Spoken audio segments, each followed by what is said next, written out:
So, welcome back, because this is a weird sort of video, you know, because basically, this is an episode of a series that I started, like, last year, that I only did 2 episodes of, called Spill the Tea.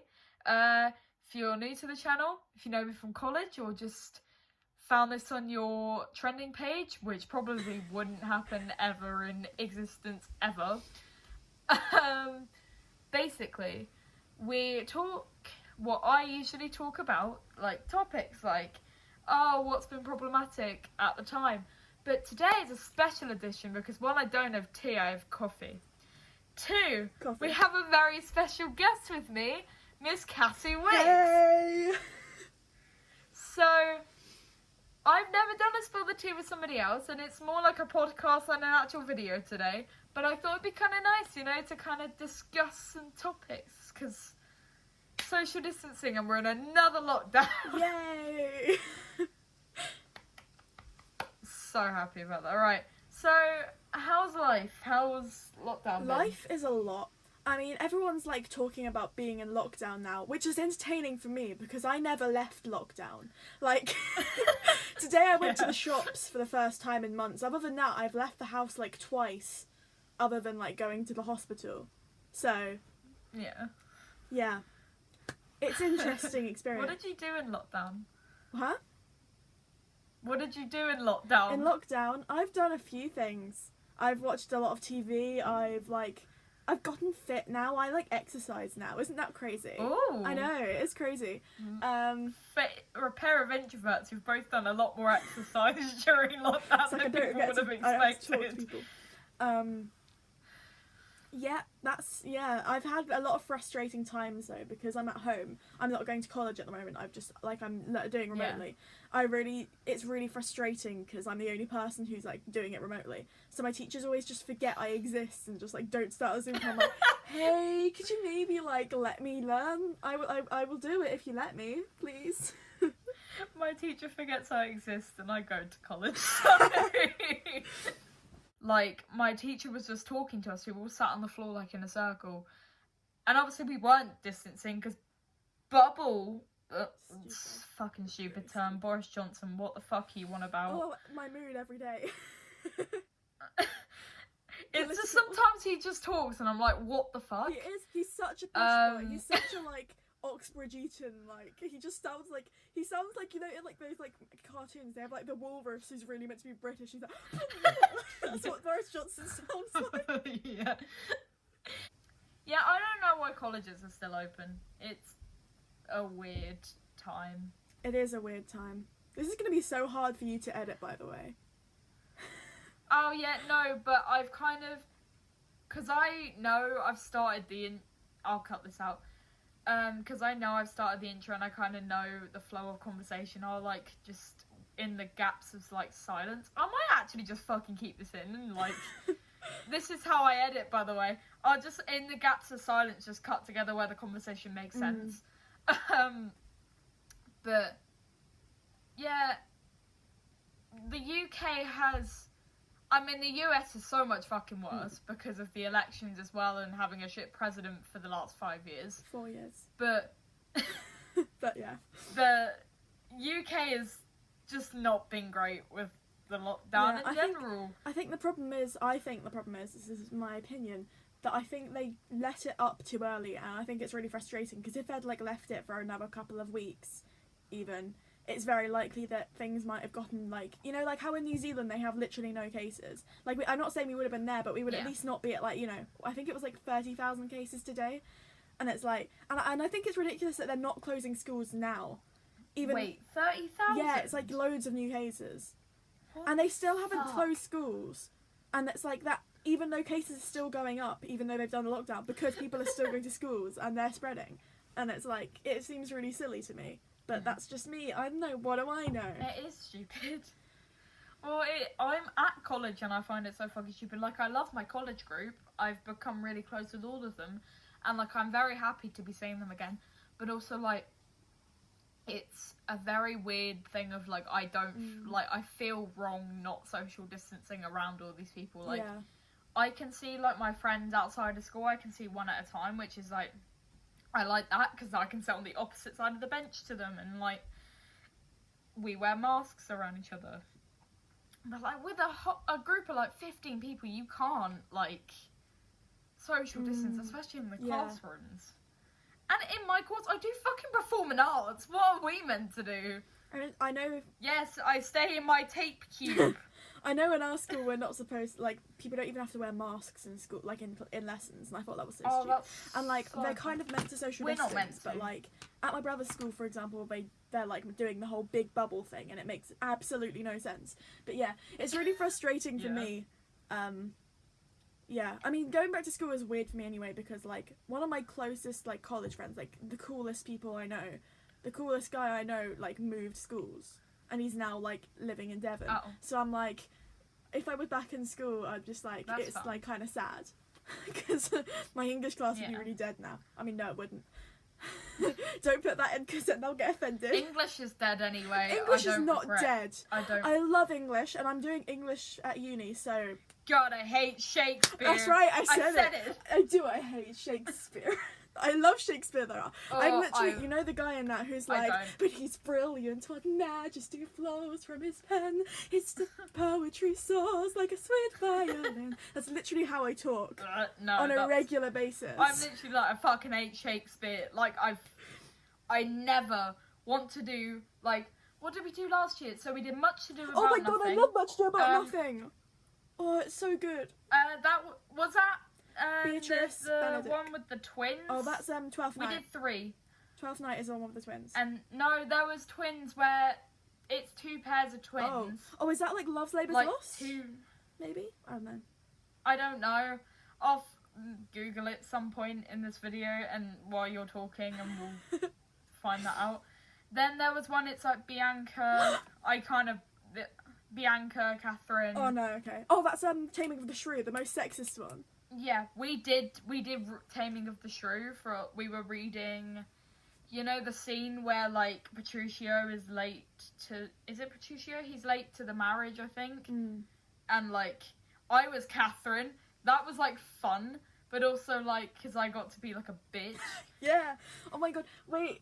You did Much Ado About Nothing? That's literally my favourite. It's my mum's favourite. We studied it, but I didn't do that one. Another group did, but we studied it. She's literally the best. Like Beatrice and Benedict are just iconic. And I saw we have like a drama online that we have access to, and I saw her Catherine Tate and David Tennant playing Beatrice and Benedict. Yeah. It's the best thing ever. I love it. Oh my god. It's one of my favourites. Also, you probably won't have done Othello, and Othello is what I'm studying for English, and it is a bit of a bummer, because, you know, he murders his wife and all that.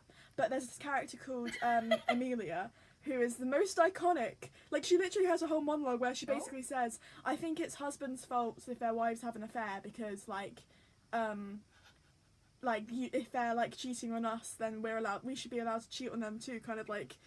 well, not like we should be allowed, but like if they're gonna do that, then if we do it, then that's their fault because they did it first, kind of thing. And I was like, oh yes, queen, and she's totally in love with Desdemona. Feminism. She's totally in love with Desdemona. I'm sorry, it's true. I ship it. Right, so both of us have had some great lockdown experiences. Yes. And we've also watched a lot of Netflix. Yes. What are some shows that you've watched? I've watched many shows. I've watched Crazy Ex-Girlfriend, Schitt's Creek I'm watching at the moment, and the one we're waiting for, Julie and the Phantoms. Julie and the Phantoms. Izzy told me to watch it, and I wasn't like, because I'd kind of seen it as like a musical, because I love musical TV. I want more musical TV, because I watched Crazy Ex-Girlfriend, and that's my favourite thing ever. So I watched Julie and the Phantoms because Izzy was like, yay, I really like this show, you should watch it. Oh my god, I'm so obsessed. It's so good. Oh, no, I have so many, like, feelings about that show. It makes me feel like I've watched High School Musical again, because, right. It's by the same guy, so, isn't like, it, directed? if you're on Twitter, you're aware of the White Boy of the Month thing. Charlie Gillespie. Like, Charlie Gillespie is now White Boy of the Month, but he fucking deserves it, because he's not problematic. Like, yes. Joshua Bassett from High School Musical, the series, was Which a I little also bit watched. problematic, so he didn't really deserve it. Charlie Gillespie is not problematic. He's really... Sorry, Stephen. He's really fit. And That's staying It's in. like at the beginning. And The thing is, I usually go for the underdog, which I did in that as well because Reggie is my absolute fave. But like, Reggie. I'm just like Finn the human. yeah, Finn the human. Although apparently he's like Jeremy Shada is like slightly homophobic. But I don't know how because he was on a show where there were 2 fucking lesbians. Who says that? Where's that come from? That's come from Twitter, but again with the whole thing we were talking about earlier, which we'll get onto later. Like, I don't know if I trust all these tweets that are like, oh, he's homophobic. I'm like, the whole I'm gonna need some I'm gonna need some like evidence. It's just not that deep. It's like just not because that someone's deep. religious does not mean they're homophobic, and this is something that I'll find the it's post because I know I have like friends where like genuinely I have like really religious friends who I was terrified when I came out would be like wrong bit, and they've never are because when they're actually religious they way more prioritize like being a good person over like stuff that was said in the Old Testament and was never repeated again. Like you know, if Chris, that's like most of the people that I've met of your friends are very nice. I have and great like friends. don't. That's the main thing I'm missing in lockdown, and like I don't get any tea anymore or drama, and I just miss it because I loved like. I'm not like a very dramatic person. I'm not a very dramatic person, but I don't want to like get involved in drama, but like I do like watching it going, Yeah, I'm like that. So, you know. But the show is really good. The show is just great. Yeah. I love like it's fun. I didn't make this. I think I said this the other day, but I was thinking like I've been listening to the songs a lot, and like most of the songs by like the band in the show, apart from like Unsaid Emily and like Perfect Harmony, which isn't technically by the band, they all kind of sound very similar, like the same song. But I don't even care because it's such a good song.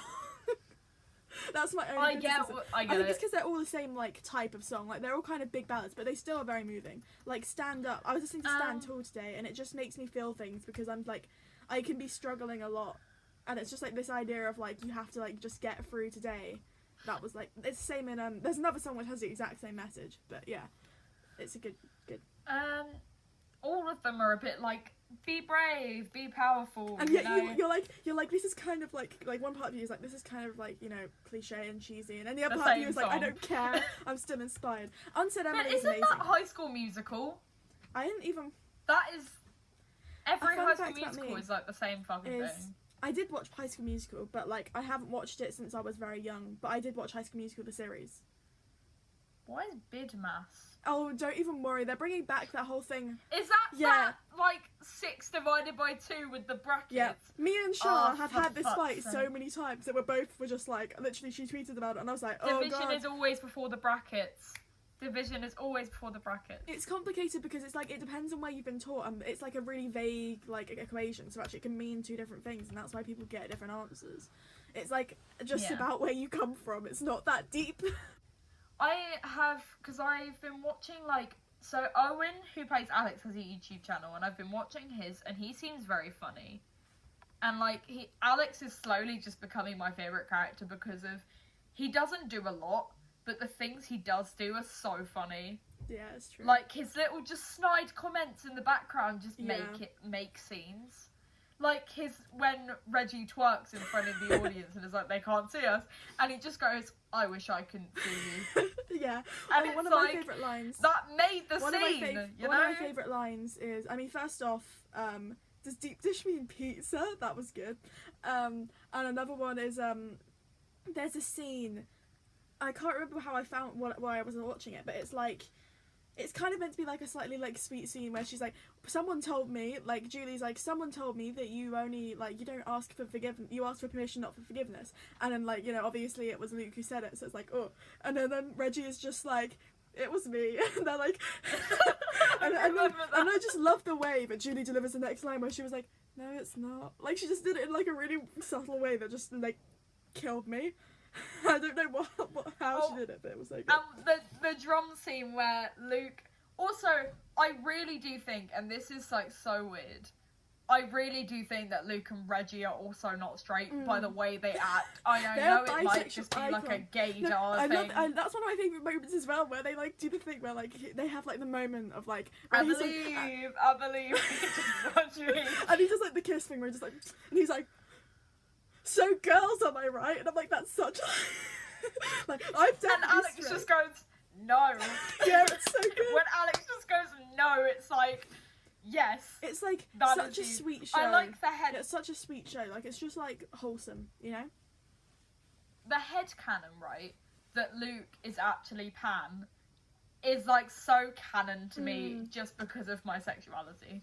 Like, it may not be actual canon, but Charlie and Owen have talked about this on live stream, and they've actually like confirmed it. They've basically, it's not canon to Kenny, but it's canon to them that Alex and Luke went out at one point.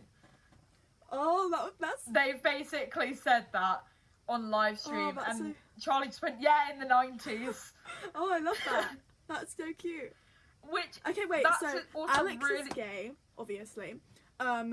Luke is pan and Reggie is bi. This is my proposal. I reckon he's not bisexual, he's biromantic, because he seems to really not want to like Luke, because he goes, girls. That's just the heteronormativity, though. Things I just like to talk about, because also Madison Reyes, her voice, her belt It's is insane. so healthy. It's so cute. And her Not voice, cute, she's younger than us. She's got like the most beautiful voice. It's so good. That's the main can't- reason. Like I remember that was the main reason I like kept watching. It's like after we first heard her saying it, I was like, oh okay, I gotta watch this. Wake Up kind of drew me in. Also, like Charlie and Madison, like they're such good friends in real life, and you can see that on screen. And I think, like, the chemistry is so there, and them being best friends just makes it work so well. And I'm it was so funny happy, though because I was looking at the comments of like Perfect Harmony or something, or like somewhere, and people were like, "Oh my god, the actors like get on so well. I bet they like each other." I'm like, first off, she's like 16 and he's like 22. As you can tell by the way he looks, by the way, which is one of my favorite things that I really enjoy in the show. Is I just find it really funny that they're like 17, but they look like they're 32. Well, they don't. They look like they're like in their 20s. Like none of them look 17. God, comparing Nick to Luke is just like. Nick Oh my looks god. 12. Like Nick is like there wasn't I texted you this earlier, but like there isn't, it's really sad for him because he's really no competition. Like he's competing against Charlie Gillespie, who's like, you know, it's like Luke is like as a character you're like, oh poor Nick, because you can't compete with that. You can't compete with a ghost of a heart of gold who writes music and loves his mum and looks like he's 22. I think that's something I see a lot of as like, you know, like straight actors shooting down like hedge cannons, and I think it's because like they don't really understand fandoms, and so obviously in their minds the way they're playing it, they're not playing a gay character, and that's why they're saying I don't think it usually comes from a bad place. They just don't understand that people can have different interpretations.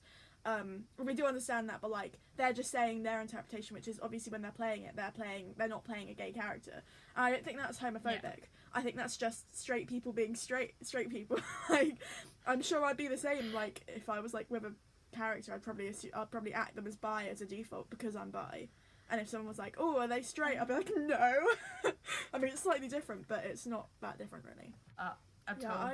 I think he's probably not. I think it's just like a lot of, yeah, I mean, should we like divert into that topic that we were talking about? Because Yeah, I think diverting into that topic. okay, so would be I was a good saying this idea earlier, now. but I think this is something I've been giving a lot of thought, and I think the concept of being problematic is problematic, but like I think the issue is we sort of hold these standards up of like, oh, this person is unproblematic and they are perfect and it's great, and if they're not unproblematic you can't enjoy them, which I think is stupid. And I think the concept of problematic is weird because this is what I said to you, but I think really the only people who are unproblematic are just people who aren't that active online. So I see this a lot where people like Jamila Jamil and like Robert Mannion get themselves into trouble because they tweet a lot. But the thing is, if you tweet a lot, if you're active online, of course you're going to say something wrong. Like, it's inevitable. We all say things that are wrong and that are not right, or like in the spur of a moment we say stuff that's like would be considered problematic if we were famous. But because they're famous, people hold them to a higher standard than they'd probably hold themselves.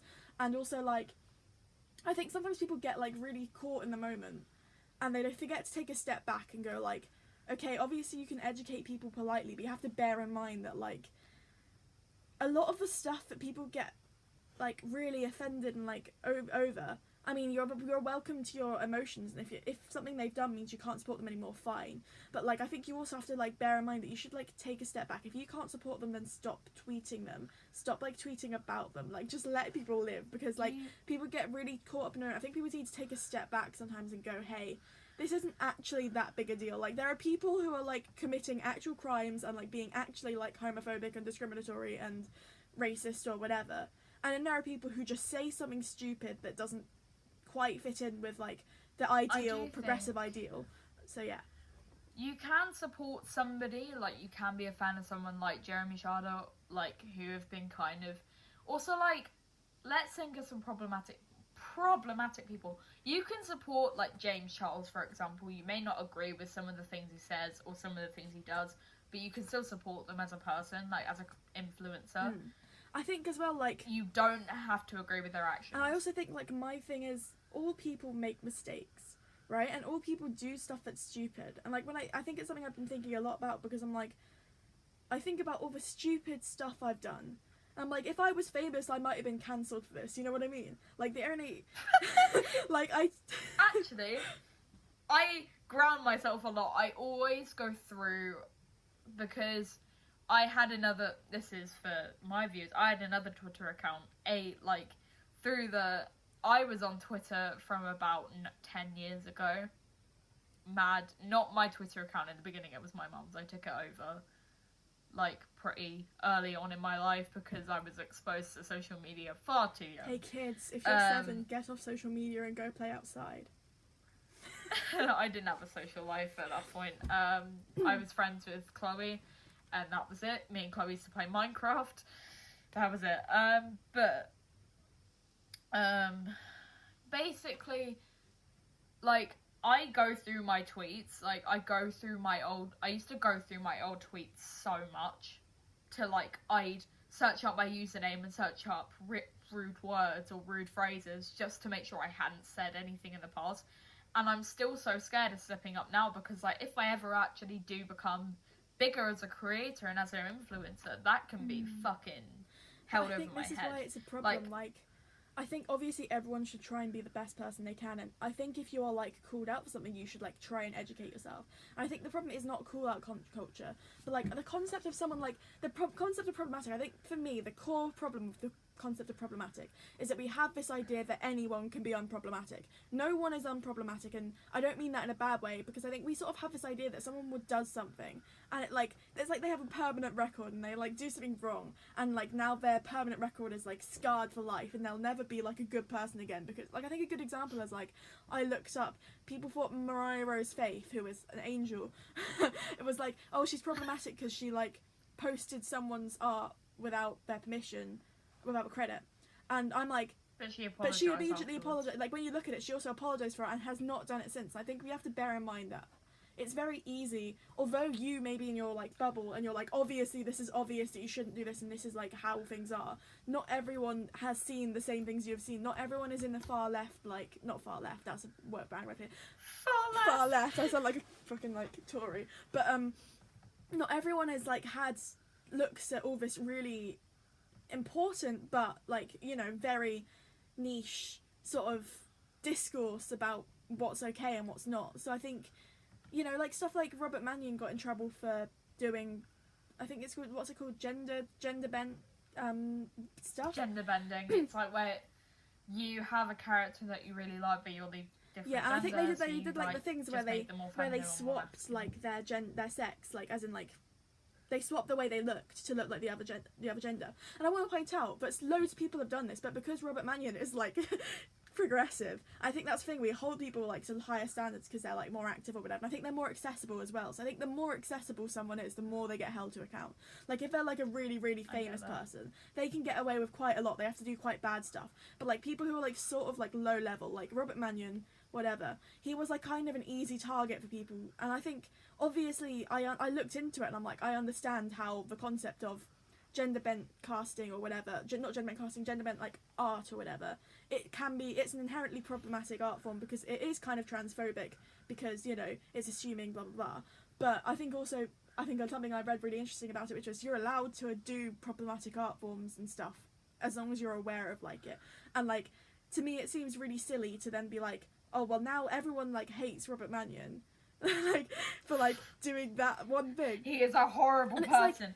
That's it's not true. Like, it's just that he is more active. Like, are you telling me that all like loads of other people in StarKid for a start had like posted similar things, but because they don't post as often, it's like Robert Mannion's an easy target because he's like posts a lot. And I think if everyone posts a lot, He's very like active. for every 100 tweets, like one of them is gonna be dodgy. So if you're tweeting like 100 tweets in like 3 months, that's like an overestimate, but you know what I mean. Obviously, fucked, you're going basically. to be like tweeting stuff that's not right all the time, and you're going to tweet stuff that's problematic. And I don't think you can hold that against someone and say they're a bad person if they say something that's not entirely right, or say something with anger and don't phrase it the way they mean it, or whatever. I don't think it's fair to hold that against them just No, I because get that. like they made a mistake one time. And I think if you're like, I can't support this person anymore because it hurt me so bad, fine. But I also think, like, to be honest, it's more mature anyway to just like go, okay, well, I'm just not gonna like watch them anymore, and I'm not gonna tweet about them anymore. But what people tend to do is they like tweet for months about like, oh my god, one of my followers like still follows Robert Mannion, whatever, like, oh my god, he's so problematic, he's like a bad person. Still follows Robert Mannion. Oh my god, and it's like, what the fuck? Like who you wanna like, stan who you wanna stan. I did make a tweet like literally tonight going, why does everyone I fucking stan turn out to be like problematic as fuck? But like, I'm problematic. Cassie has known me for a very long, you've known me since 2017, right? I used to start a lot of beef, but it wasn't on purpose. It was me thinking that the other person was trying to start on me, and then getting defensive over my friends. That's, yeah, defensive. Like, I feel like people, one of the things, sorry I'm talking a lot, but like, one of the things about call out culture that people, I want you to I feel talk. like This is why I wanted you one on. of the things about call out culture that I think is people don't talk about enough is the fact that like it's perfectly natural to get defensive.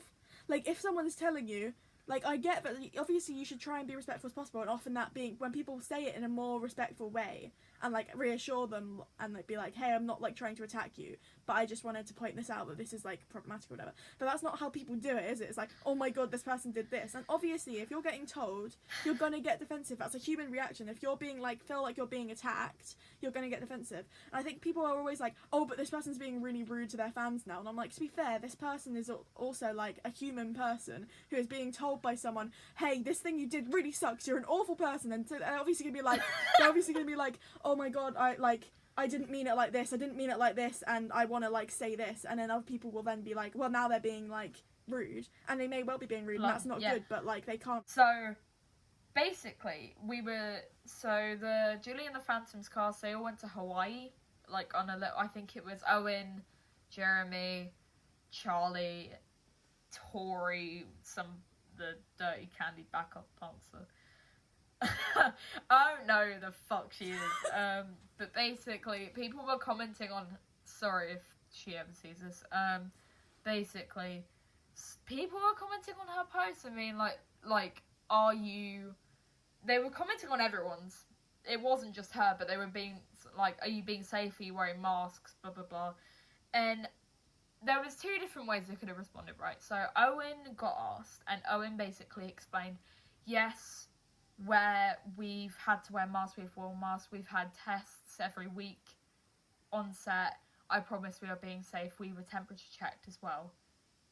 And I think she probably isn't used to having this much exposure, and I think that's probably why she reacted the way she did.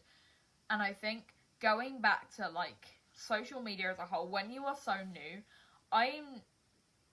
Madison Ray's Julie, she's not her Instagram account isn't managed by her, it's managed by her parents. And I think that is such a good thing, because like, I don't think being like exposed to social media when you're like 12 years old is a good thing. Obviously we were, because that was our generation. 13. We grew up with these computers and stuff like that, you know. I think especially if you're like, we couldn't help, especially with like the celebrities as well, though, you are just like, it's probably a good thing. Like, even if they're like, you know, obviously Madison Reyes is 16 and but the fact that her account's monitored by her parents is probably a good thing, because it's like so much more intense if you're famous. Like, you know, there's a lot of bad people who are like, you're more exposed in that way. So I I do think your account being managed by someone else when you're that big is so good. And I do think also having a stage name is so good, because then you can have these private accounts where you can just manage it yourself. You can post pictures of your friends when you're famous. And that's, as someone who kind of wants to be slightly, like, not for the money, but, like, just to be known. Yeah. That's like every Like, artist as wants an that. actor. Like every artist wants that, I think. We all want to like have someone watching our stuff who isn't our friends. Exact. That's my point. But, like, that part of that scares me, because, like, I already get, but I think I kind of be used to it, because, like, school sucked. Like, school sucked ass when it came to, like, stuff. Hello, that was part 1 of Spill the Tea. I hope you enjoyed the video. Part 2 of this episode will be coming out next week, where we talk about, like, other stuff, kind of like the same, but not really. I think we talk about Glee, and Star Kid, and some other cool stuff, and we go back to Julie and the Phantom. So yeah, look forward to that in a bit. Oh my god, Pip, stop.